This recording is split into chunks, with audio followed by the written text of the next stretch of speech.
નમસ્કાર દર્શક મિત્રો, આપ સૌની યુટ્યુબ ચેનલ travadi લેક્ચર સિરીઝમાં આપનું સ્વાગત છે.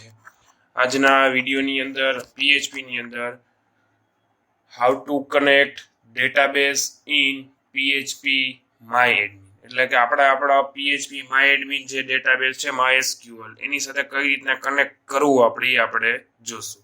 સૌપ્રથમ તો આપણે આપણું જે ઝેમ સર્વર જે છે ઝેમ સર્વરને આપણે સ્ટાર્ટ કરીએ.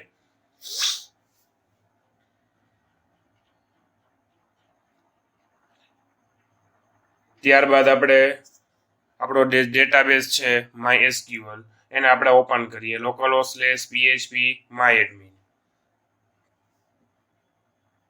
જેની અંદર આપણે એક નવો ડેટાબેઝ બનાવશું.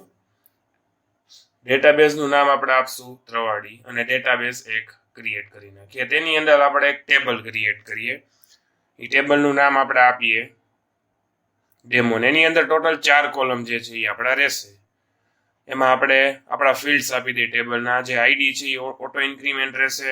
ત્યારબાદ આપણે આપશું ઈમેલ, એની ડેટા ટાઈપ જે છે એ વેરકેર રહેશે, એની સાઇઝ જે છે એ આપણે ડિફાઇન કરી દઈશું. ત્યારબાદ આપણે આપશું પાસવર્ડ, એની ડેટા ટાઈપ આપણે વેરકેર રાખીએ, એની સાઇઝ આપણે રાખીએ 50, અને ત્યારબાદ આપણે ફિલ્ડ રાખશું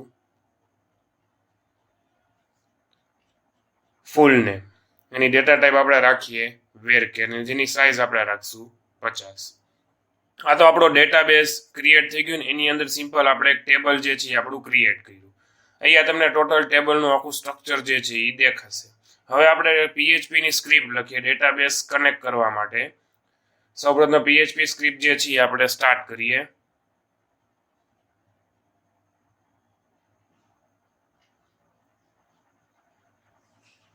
જેની અંદર આપણે વેરિયેબલ જે છે થોડાક ડિફાઇન કરશું. પહેલા તો આપણે જે સર્વર જે છે એ સર્વર માટે વેરિયેબલ ડિફાઇન કરશું.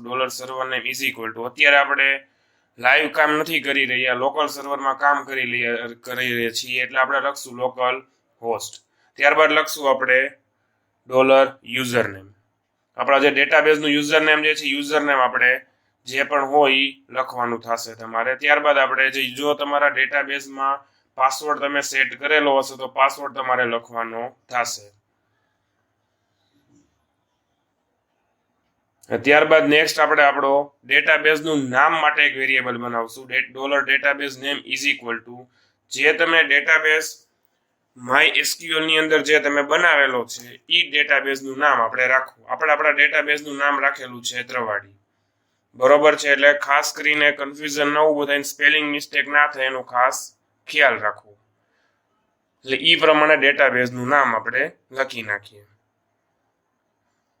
ત્યારબાદ આપણે એક નવો વેરિયેબલ બનાવશું જેનું નામ આપણે રાખશું કનેક્શન = new MySQL, જે સ્પેશિયલી યુઝ થાય છે તમારે કનેક્શન બનાવવા માટે તમારા ડેટાબેઝ સાથે. જેની અંદર ઉપરના જે આપણે વેરિયેબલ બનાવેલા છે $server name, $username, $password અને $database name, તે આપણે જે છે એ કોલ કરાવી દેશું. અને ત્યારબાદ આપણે સિમ્પલ ઈ વસ્તુ જે છે એ ચેક કરાવશું કે જો તમારું કનેક્શન છે if $connection connect _error, જો તમારા કનેક્શનમાં કઈ પણ પ્રકારની એરર હશે તો તમને જે છે એ એરર તમને પ્રિન્ટ કરીને આપશે યુઝિંગ die ફંક્શન. એની અંદર લખીએ કનેક્શન ફેલ.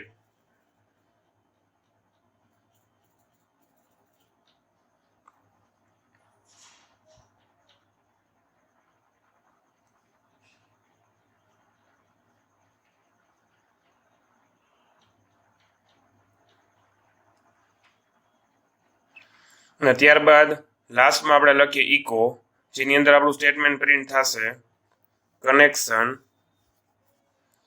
સક્સેસફુલ. આ પ્રોગ્રામને આપણે સેવ કરીએ.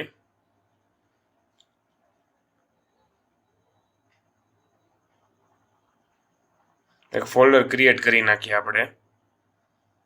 આ ફોલ્ડર જે છે એ ઝેમ્પની અંદર htdocs નામનું ફોલ્ડર છે એની અંદર જ સેવ કરીને રાખવા, જેથી તમારા પ્રોગ્રામ રન કરવામાં તમને કોઈ પણ પ્રકારના પ્રોબ્લેમ ઊભા ના થાય. હવે એ જે ફાઇલ જે છે એનું નામ આપ્યું છે database.php, એને આપણે રન કરીએ.